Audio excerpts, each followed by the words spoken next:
प्यारे दोस्त नमस्कार, कैसे हैं आप सब लोग। उम्मीद करता हूं कि आप सब लोग अच्छे होंगे, बेहतरीन होंगे, लाजवाब होंगे, एकदम बिंदास होंगे और साथ ही बहुत अच्छे से आप लोग अपनी पढ़ाई को कर रहे होंगे। एक बार सभी दोस्त बताएंगे कैसे हैं आप सब लोग, कैसी चल रही है भाई आप लोगों की पढ़ाई। तो एकदम शानदार चल रही होगी मेरे भाई।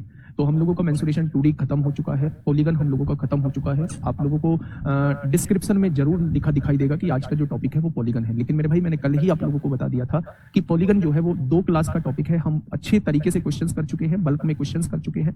तो आज जो हम लोग शुरू करने वाले हैं वो मेंसुरेशन 3D हम लोग स्टार्ट करने वाले हैं। और जब मेरे भाई 3D खत्म हो जाएगी तो एक क्लास आप लोगों की मिक्स क्लास लूंगा जिसमें 2D और 3D दोनों के क्वेश्चंस कराऊंगा और 1.5-2 घंटे की क्लास उसे ले रहा हूँ। तो आज का जो टॉपिक है आप लोगों का मेंसुरेशन 3D मेरे भाई स्टार्ट करने जा रहा हूं। एक बार सभी दोस्त बताएंगे कैसे हैं आप सब लोग। हेडिंग बना लीजिए मेरे दोस्त, हेडिंग बना लीजिए। आज का टॉपिक है मेंसुरेशन 3D हम लोग पढ़ने वाले हैं। क्या पढ़ने वाले हैं मेरे भाई? तो हम लोग पढ़ने वाले हैं मेंसुरेशन 3D। मेंसुरेशन 3D हम लोग पढ़ने वाले हैं, मेंसुरेशन 3D हम लोग पढ़ने वाले हैं। सबसे पहले अगर मैं 2017 और 2021 के पेपर का एनालिसिस करूं तो आप लोग देखेंगे कि 70% 75% आप लोगों से 3D से क्वेश्चन पूछे गए हैं और 25% केवल और केवल जो है मेरे भाई 2D से क्वेश्चन पूछे गए हैं। तो अगर आपके एग्जाम के हिसाब से मैं आप लोगों से पूछूं तो आप लोग एक चीज महसूस करोगे कि 3D जो है वो बहुत ज्यादा इंपॉर्टेंट है। 3D जो है वो बहुत ज्यादा इंपॉर्टेंट है 2D के कंपैरिजन में। ठीक है भाई। अगर यहां से क्वेश्चंस की बात करता हूं तो मेरे दोस्त छाप दो, 1 से 2 क्वेश्चन आप लोगों को धर्म के यहां से देखने को मिलेंगे। 1 से 2 क्वेश्चन आप लोगों को 100% यहां से देखने को मिलेंगे। ठीक है मेरे दोस्त। अगर मैं इसके अंदर टॉपिक की बात करता हूं कि कौन कौन से टॉपिक हम लोगों को पढ़ने हैं तो सबसे पहले हम लोग जो शुरुआत कर रहे होंगे वो क्यूबॉइड से शुरुआत कर रहे होंगे, यानी जिसे हम लोग घनाभ कहते हैं, जिसे हम लोग घनाभ कहते हैं।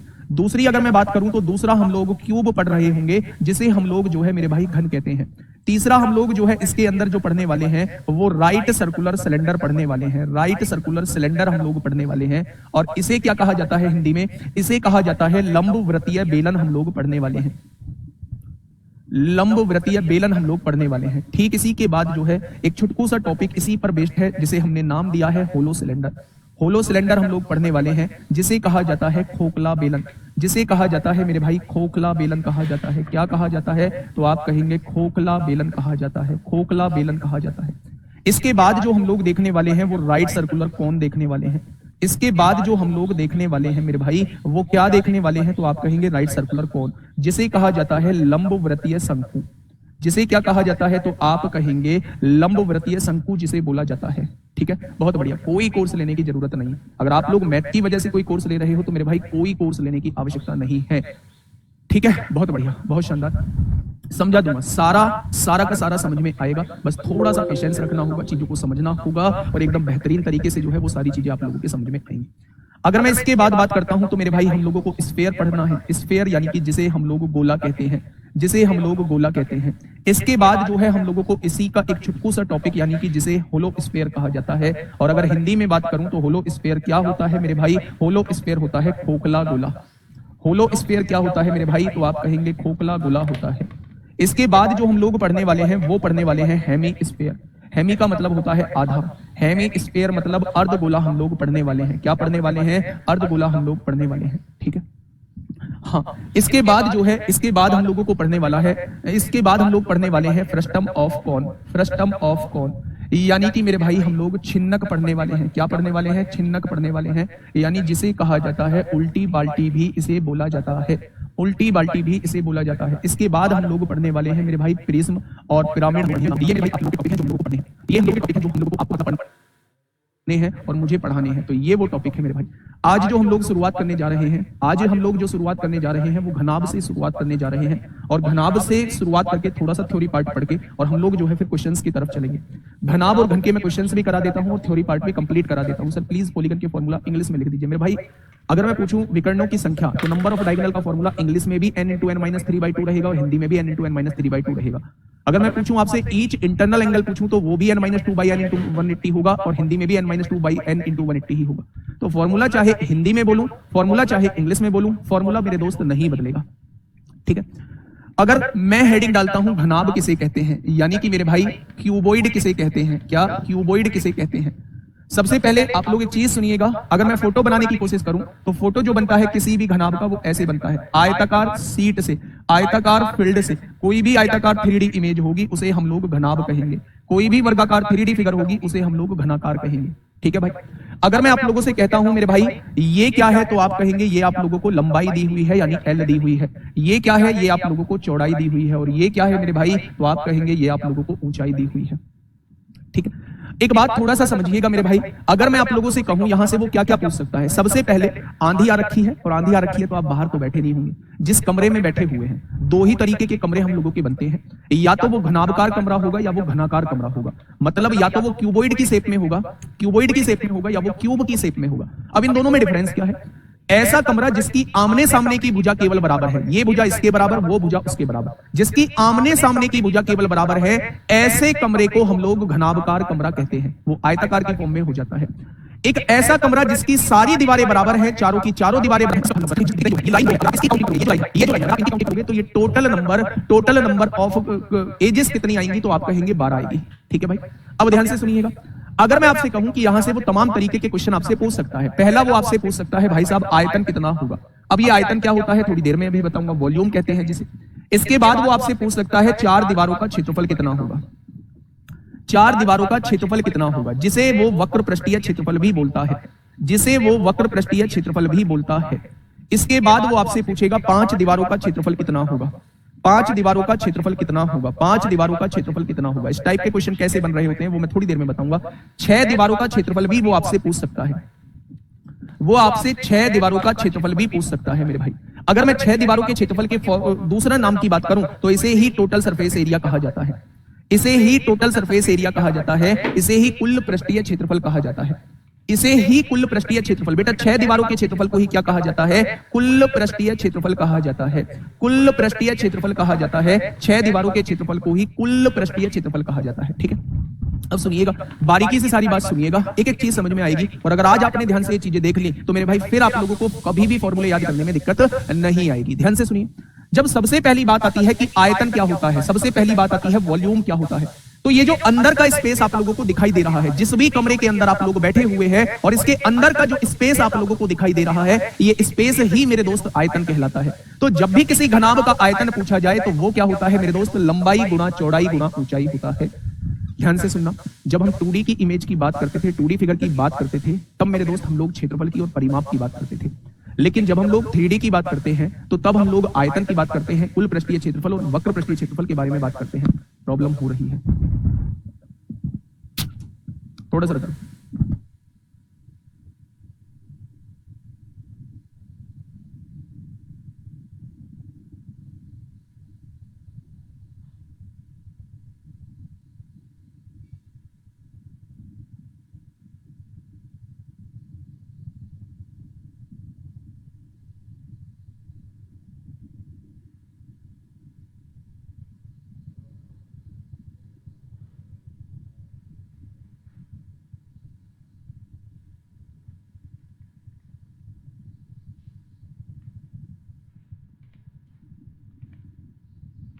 देख लो, देखो भाई, यहां से बिल्कुल दिया है, फोन में चल रही है, मेरे भी फोन में चल रही है, यहां से बिल्कुल ओके है। आप लोग एक बार अपना नेट चेक कर लो मेरे भाई, हो सकता है खराब मौसम की वजह से आप लोगों के ही नेट में कोई प्रॉब्लम आ रही हो। ठीक है मेरे भाई, आ जाइए मुद्दे की बात पे घूम फिर के एक बात करते हैं। मैंने आप लोगों से कहा, हाँ मैंने आप लोगों से कहा मेरे भाई कि हम लोगों को जो है वो घनाभ के बारे में पढ़ना है। जब भी घनाभ की बात होगी तो मेरे दोस्त हम लोग आयतन की बात कर रहे होंगे। तो ये जो अंदर का स्पेस है ये सारा क्या कहलाता है, ये आयतन कहलाता है, वॉल्यूम कहलाता है। अगर मैं वॉल्यूम की बात करता हूं तो लंबाई गुणा चौड़ाई गुणा ऊंचाई ही क्या होता है, वॉल्यूम होता है। सेकंड पॉइंट हम लोगों का है 4 दीवारों का क्षेत्रफल क्या होता है। तो सबसे पहले सवाल ये उठता है कौन सी 4 दीवारों की आप लोग बात कर रहे हैं। अगर मैं किसी भी फिगर के अंदर से छत हटा दूं और फर्श हटा दूं, किसी भी कमरे के अंदर से छत को हटा दूं और फर्श को हटा दूं, या यूं कहीं दूसरे शब्दों में कि किसी भी घनाभ के अंदर से अगर छत को हटा दिया और फर्श को हटा दिया, तो ये जो 4 दीवारें बची इन्हीं के क्षेत्रफल को हम लोग वक्र पृष्ठीय क्षेत्रफल कहते हैं। इन्हीं के क्षेत्रफल को हम लोग क्या कहते हैं, वक्र पृष्ठीय क्षेत्रफल हम लोग भाई कहते हैं। बहुत बढ़िया, बहुत शानदार। तो 4 दीवारों का जो क्षेत्रफल होता है वो होता है 2L + B × H होता है। 4 दीवारों का जो क्षेत्रफल होता है, 4 दीवारों का जो क्षेत्रफल होता है वो 2L + B × H होता है। क्या मैं ये कह सकता हूं कि ये जो फॉर्मूला होता है ये परिमाप का होता है? तो क्या ये मैं कह सकता हूं कि ये जो फॉर्मूला होता है ये परिमाप का होता है? तो दूसरे शब्दों में अगर मैं कहूं कि वक्र पृष्ठीय क्षेत्रफल क्या होता है या कर्व्ड सरफेस एरिया क्या होता है, तो आप कहेंगे परिमाप गुणा ऊंचाई होता है। एक फॉर्मूला मेरे भाई ये होता है और एक फॉर्मूला मेरे भाई ये होता है। ठीक है, अब सवाल इसमें तो वो डायरेक्टली आप लोगों से वक्र पृष्ठीय क्षेत्रफल पूछेगा या कहेगा 4 दीवारों का क्षेत्रफल बताओ। लेकिन जब हम बात करते हैं 5 दीवारों के क्षेत्रफल की बात करते हैं तो वो किस टाइप से क्वेश्चन देगा, वो आपसे कहेगा कि एक कमरा है, उसे पेंट करना है, उस पर पुताई का कार्य करना है, पेंट करना है, और पेंट करना है तो कितना क्षेत्रफल मुझे पेंट करना होगा। तो जब मेरे भाई पेंट की बात आती है, जब घर में पेंट की बात आती है, तो हम लोग पेंट कहां कहां करते हैं? चारों दीवारों पर हम लोग पेंट करेंगे, एक छत पर पेंट करेंगे। क्या कोई ऐसा घर देखा है जो फर्श पर भी पेंट करता हो? तो हम कभी भी फर्श पर पेंट नहीं करते हैं। हम घर की या कमरे की 4 दीवारों पर पेंट करेंगे, एक छत पर पेंट करेंगे, या टोटल 5 दीवारों पर पेंट कर रहे होंगे। तो जब भी आपके सामने पेंट का क्वेश्चन आता है और आप लोगों से पूछता है कि कितने क्षेत्रफल पर मुझे पेंट करना होगा, तो आप 5 दीवारों के क्षेत्रफल को निकाल देना, क्योंकि पेंट जो होता है हमेशा 5 दीवारों पर पेंट होता है। तो अगर 5 दीवारों का क्षेत्रफल मैं आप लोगों से पूछूं, तो मेरे भाई 4 दीवारों के क्षेत्रफल में एक दीवार का क्षेत्रफल जोड़ दोगे तो वो 5 दीवारों का क्षेत्रफल बन जाएगा। वो 5 दीवारों का मेरे भाई क्षेत्रफल बन जाएगा। ठीक है, ये बात समझ में आ गई? आगे आइए, थोड़ा सा बात को समझिएगा। नेक्स्ट पॉइंट का, अच्छा एक बात बताइए, अगर क्वेश्चन में खुली संदूक लिखा हुआ है, अगर क्वेश्चन में खुली संदूक लिखा हुआ है, तो आप उसमें किसका क्षेत्रफल निकालेंगे? खुली संदूक में 4 सरफेस होंगी या 5 सरफेस होंगी? बताइए।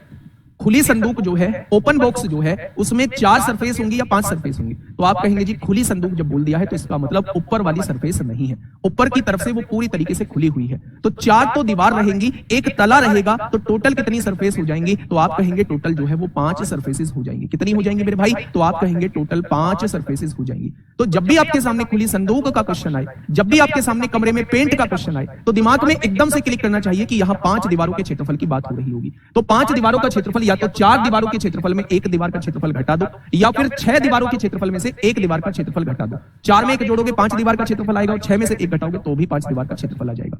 अब बात आती है 6 दीवारों का क्षेत्रफल क्या होगा? तो मेरे दोस्त, सारी दीवारों के क्षेत्रफल को ही 6 दीवारों का क्षेत्रफल या कुल पृष्ठीय क्षेत्रफल कहा जाता है। इसका जो फॉर्मूला होता है 2LB + BH + HL होता है।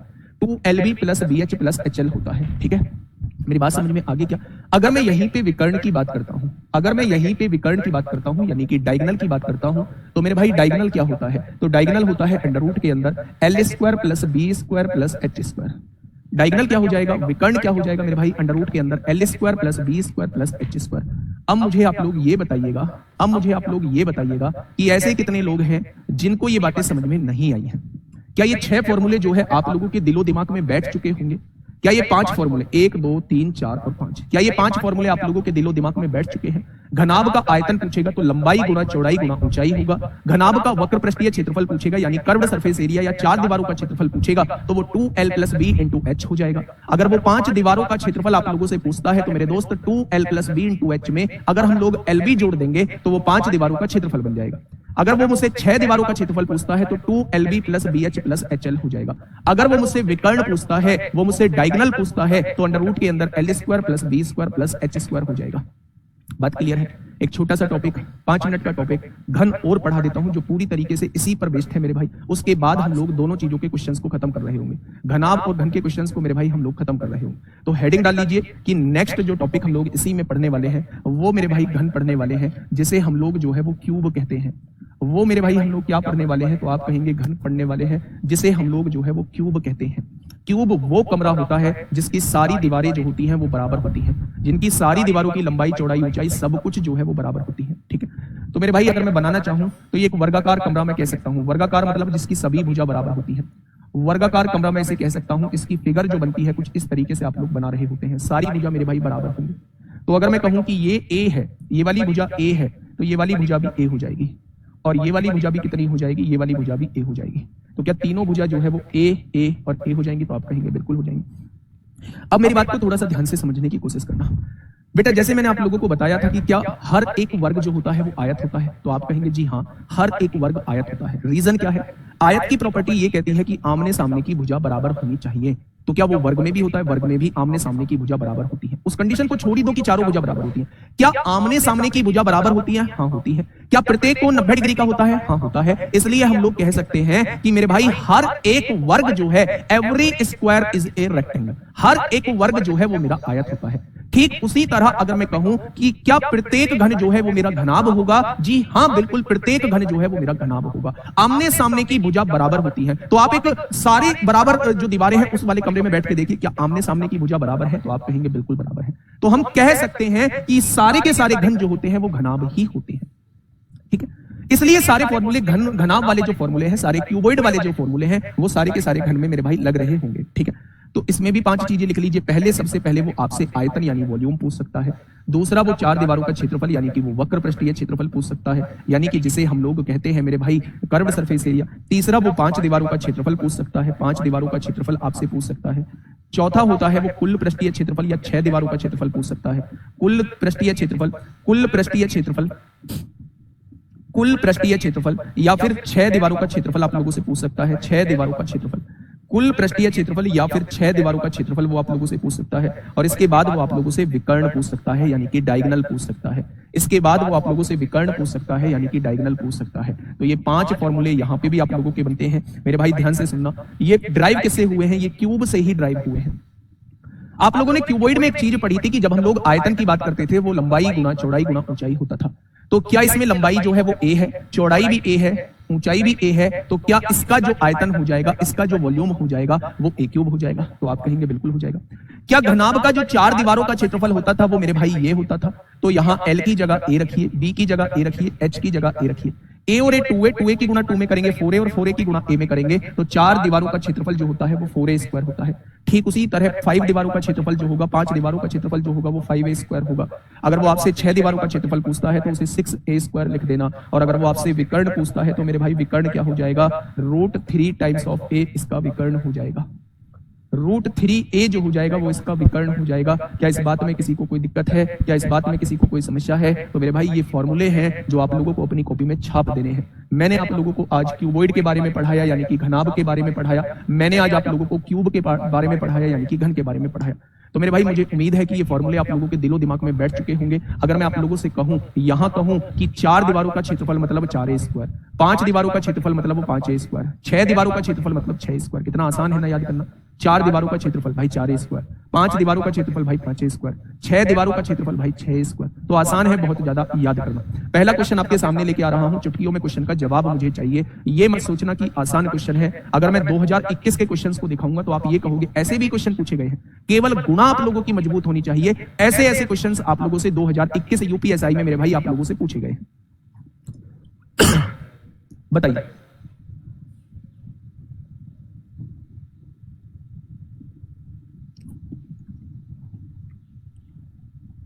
फटाफट बताइए भाई क्या होगा इस क्वेश्चन का बिल्कुल सही जवाब।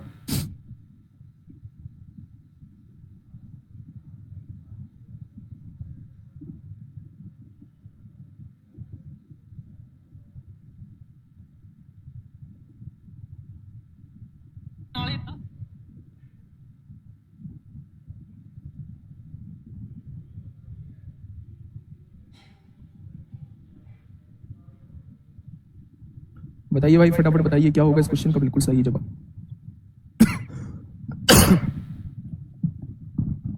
क्या होगा इस क्वेश्चन का साथी बिल्कुल सही जवाब।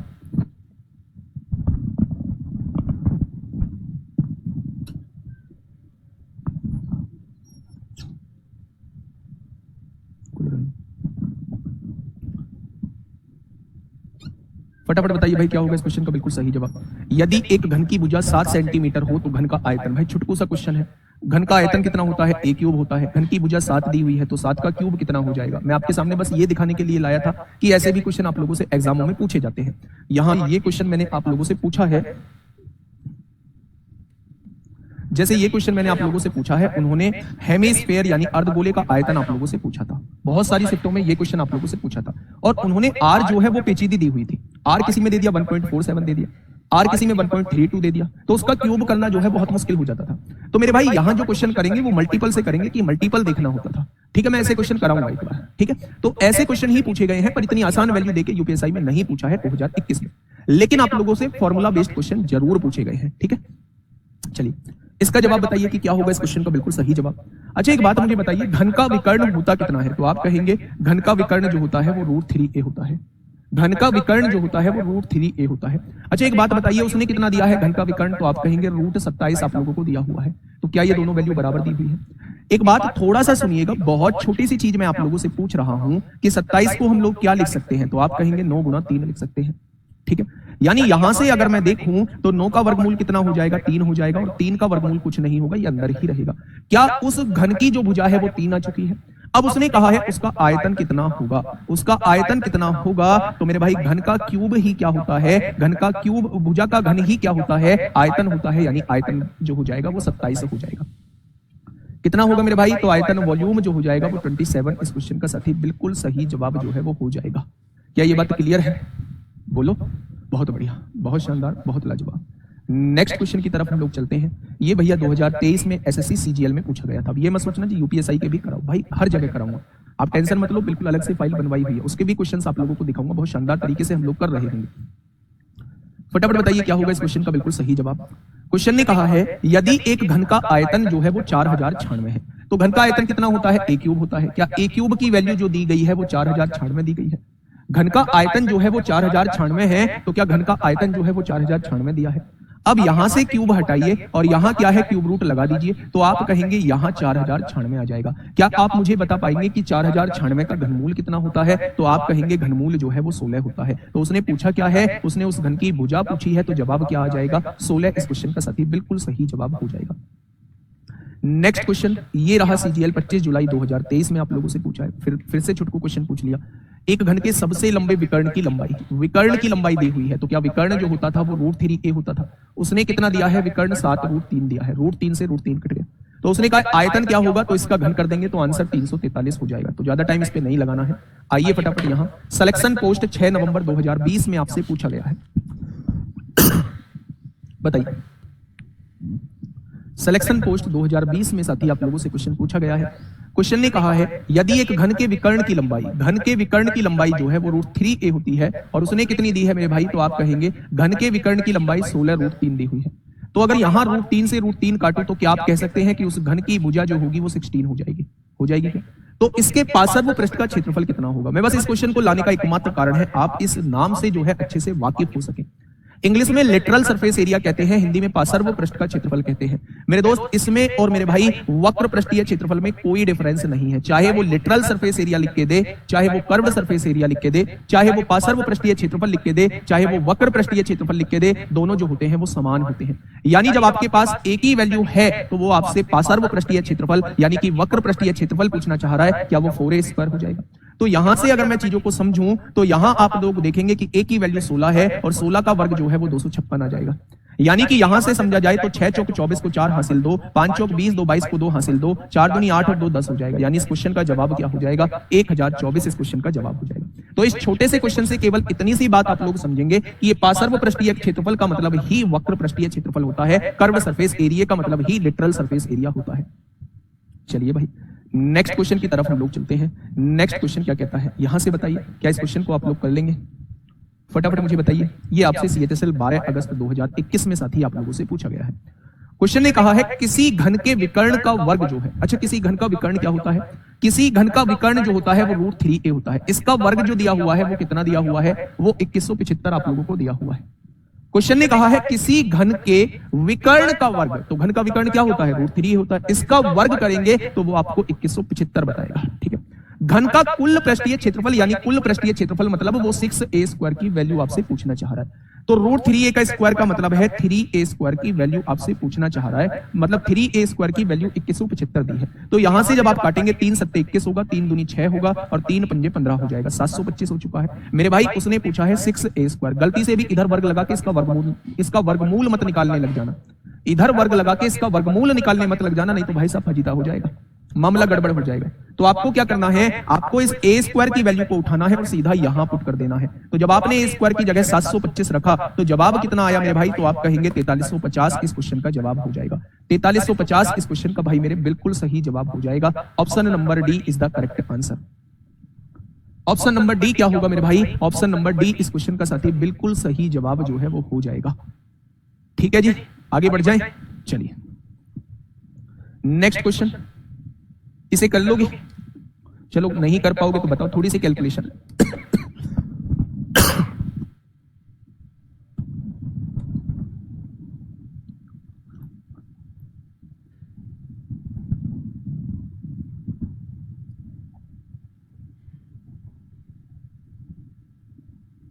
बताइए भाई क्या होगा इस क्वेश्चन का बिल्कुल सही जवाब।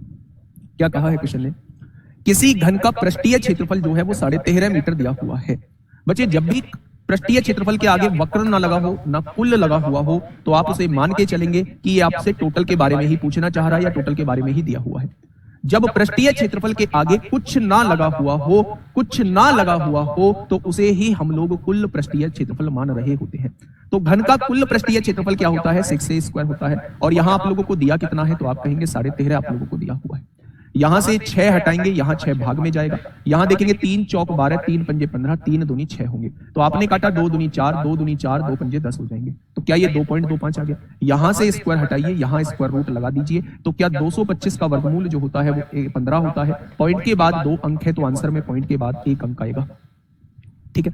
अब क्वेश्चन ने कहा है विकर्ण की लंबाई बताइए। तो विकर्ण क्या होता है? √3a होता है। a की वैल्यू 1.5 है, तो √3 की गुणा कर देंगे तो मेरे भाई जवाब कितना हो जाएगा? ऑप्शन नंबर सी इस क्वेश्चन का बिल्कुल सही जवाब हो जाएगा। ऑप्शन नंबर सी क्या हो जाएगा मेरे भाई? इस क्वेश्चन का साथी बिल्कुल सही जवाब जो है वो हो जाएगा। क्या आपकी बात क्लियर है? तो आप कहेंगे जी बिल्कुल क्लियर है।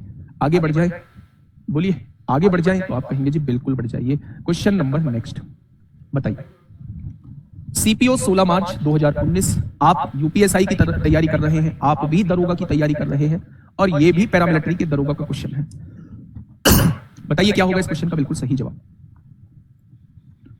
क्या हो जाएगा इस क्वेश्चन का साथी बिल्कुल सही जवाब? एक घन की कोर मतलब होता है भुजा। कोर मतलब होता है भुजा। इसे 10 सेंटीमीटर भुजा वाले छोटे घन में काट दिया जाता है। ऐसे कितने छोटे घन प्राप्त होंगे? सबसे पहले जहां आप लोग क्वेश्चन सॉल्व कर रहे हैं वहां एक छोटी सी बात छाप दीजिए। जब भी कोई बड़ी चीज से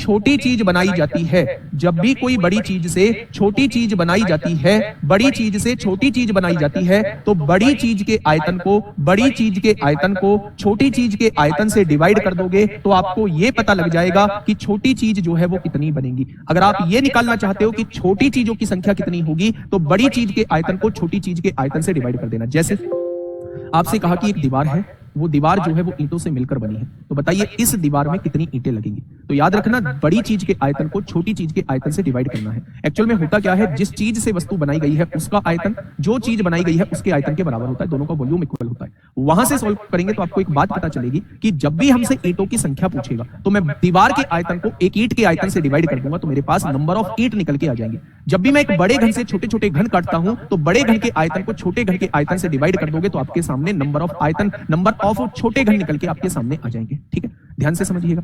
अगर मैं इस क्वेश्चन की तरफ चलता हूं मेरे भाई, तो एक घन की कोर जो है वो 1 मीटर है, यानी भुजा 1 मीटर दी गई है। इससे 10 सेंटीमीटर वाले छोटे छोटे घन काटे जाते हैं। भाई ये एक बड़ा घन है, इसकी भुजा जो है 1 मीटर का मतलब है 100 सेंटीमीटर दी गई है। इससे जो है वो छोटे छोटे घन काटे जाते हैं जिनकी भुजा जो है वो 10 सेंटीमीटर आप लोगों को दी गई है। तो वो कह रहा है ऐसे कितने छोटे घन प्राप्त होंगे? तो मेरे भाई बड़े घन का आयतन निकालिए। भुजा कितनी है? 100 है। घन का आयतन कितना होता है? भुजा का घन होता है। तो भुजा अगर 100 है, साइड अगर 100 है, तो 100 का क्यूब ही क्या हो जाएगा? इसका आयतन हो जाएगा। अगर मैं कहूं इसके आयतन से डिवाइड कर दीजिए, तो यहां इसका आयतन होगा, जब भुजा 10 दी गई है तो 10 का क्यूब ही इसका आयतन हो जाएगा। तो यहां से आप देखेंगे 10 बार कटेगा, यहां से आप देखेंगे 10 बार कटेगा, और यहां से आप देखेंगे 10 बार कटेगा, यानी कि मेरे भाई टोटल नंबर ऑफ घन कितने बन रहे होंगे? तो छोटे घनों की संख्या जो है वो 1000 हो जाएगी। छोटे घनों की संख्या जो है वो कितनी हो जाएगी? 1000 हो जाएगी। बस आपको ये बात समझनी है, जब भी आप लोगों से बड़े घन से छोटे घन बनाने के लिए कहा जाए, नंबर ऑफ क्यूब आ जाएंगे, यानी कि घनों की संख्या आपके सामने निकल के आ जाएगी।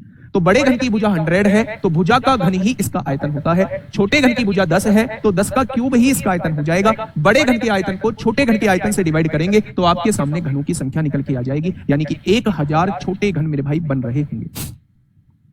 ठीक है, आगे बढ़ जाए। चलिए नेक्स्ट क्वेश्चन आप लोगों के सामने है, बहुत बढ़िया, आ जाइए यहां पे। ये एसएससी एमटीएस 2021 में आप लोगों से पूछा गया था।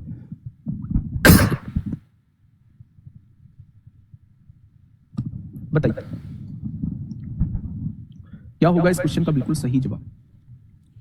18 सेंटीमीटर किनारे वाले धातु का घन असमान कोर वाले 3 छोटे छोटे घन बनाने के लिए पिघलाया जाता है। यहां क्या किया गया है? एक बड़ा घन है, ये एक बड़ा घन है, इसकी भुजा है 18 सेंटीमीटर, तो इसको पिघलाया गया है 3 छोटे घनों में पिघलाया गया है। 3 छोटे घनों में पिघलाया गया है। यदि 2 छोटे घनों की कोर, इसकी भुजा 9 है और इसकी भुजा 15 है, तो तीसरे घन का पृष्ठीय क्षेत्रफल क्या होगा? तो पहले मुझे तीसरे घन की भुजा निकालनी पड़ेगी। अभी मैंने आप लोगों को बताया है, जब भी बड़े घन से छोटे घन बनाए जाते हैं तो बड़े घन का आयतन छोटे घनों के आयतन के बराबर होता है। तो यहां से 18 का क्यूब करिए, क्या 18 का क्यूब जो है वो 324 गुना 18 हो जाएगा? भाई 18 का स्क्वायर 324 होता है और उसकी गुणा 18 में कर देंगे तो इसका क्यूब निकल जाएगा, और इसके क्यूब का मतलब है इसका आयतन आ गया मेरे भाई। ठीक है, यहाँ 9 का क्यूब करेंगे 729 आएगा, और 15 का क्यूब करेंगे तो 15 के स्क्वायर में 15 की गुणा कर दो, 15 के स्क्वायर में 15 की गुणा कर दो, और a का क्यूब करेंगे तो यहाँ इसका आयतन निकल के आ जाएगा। क्या इस बड़े घन का आयतन जो है वो 3 छोटे घनों के आयतनों के योग के बराबर होगा? 18 चौक 72 को 2 हासिल 7, 18 दूनी 36 और 7 43 को 3 हासिल 4, 18 तिया 54 और 4 58 हो जाएंगे। ये 729 हो चुका है। अगर यहाँ देखेंगे 15 पंजे 75 को 5 हासिल 7, 15 दूनी 30 और 7 37 को 7 हासिल 3, 15 दूनी 30 और 3 33 हो जाएगा। इधर क्या है? a क्यूब है। अगर मैं यहाँ देखूं मेरे भाई, अगर मैं यहाँ देखूं तो ये चीजें क्या है? प्लस में है, इधर आके माइनस में हो जाएंगी। तो 9 और 5 14 4 हासिल 1, यहाँ देखेंगे 7 2 9 और 1 10 को 0 हासिल 1, 3 और 7 10 और 11 को 1 हासिल 1, क्या ये 41 को 4 आ जाएगा? हाँ या ना? तो मेरे भाई इसे जब हम घटाएंगे 12 में से 4 गया 8 बचेगा, यहाँ 2 बच रहा होगा, यहाँ क्या बच जाएगा? 8 में से 1 गया 7, ये 1728 बच जाएगा, और ये क्या रहेगा? a क्यूब रहने वाला है। अब उसने पूछा तीसरे छोटे घन का पृष्ठीय क्षेत्रफल बताना है, तो इधर से क्यूब हटाइए, इधर क्यूब रूट लगा दीजिए, तो यहाँ क्यूब रूट लगाएंगे तो मेरे भाई ये कितना आ जाएगा? 12 आ जाएगा। यानी भुजा जो है वो कितनी आ चुकी है? 12 आ चुकी है। अब क्वेश्चन ने कहा है कुल पृष्ठीय क्षेत्रफल, यानी वो 6a स्क्वायर की वैल्यू पूछना चाह रहा है। तो 6a स्क्वायर मतलब 12 का वर्ग 144 हो जाएगा। तो आप कहेंगे 6 चौक 24 को 4 हासिल 2, 6 चौक 24 2 26 को 6 हासिल 2, 864 इस क्वेश्चन का जवाब हो जाएगा। 864 इस क्वेश्चन का बिल्कुल सही जवाब हो जाएगा। मैं आपसे ये कहना चाह रहा हूं, जब बड़े घन से 3 छोटे घन बनाए जाते हैं तो बड़े घन का वॉल्यूम जो है 3 छोटे घनों के वॉल्यूम के सम के इक्वल होता है। तो मेरे भाई ये हमने लिख दिया, तो a की वैल्यू 12 आ गई, और यहां हमें कुल पृष्ठीय क्षेत्रफल चाहिए तो उसकी वैल्यू 864 हो जाएगी। कल जो कराऊंगा आगे की थ्योरी पढ़ाऊंगा और घनाभ मेरे भाई स्टार्ट करूंगा। कल जो कराऊंगा आगे की थ्योरी पढ़ाऊंगा और घनाभ मेरे भाई स्टार्ट करूंगा। आज के लिए इतना ही, मिलते हैं कल एक बेहतरीन क्लास के साथ। Okay, tata bye bye.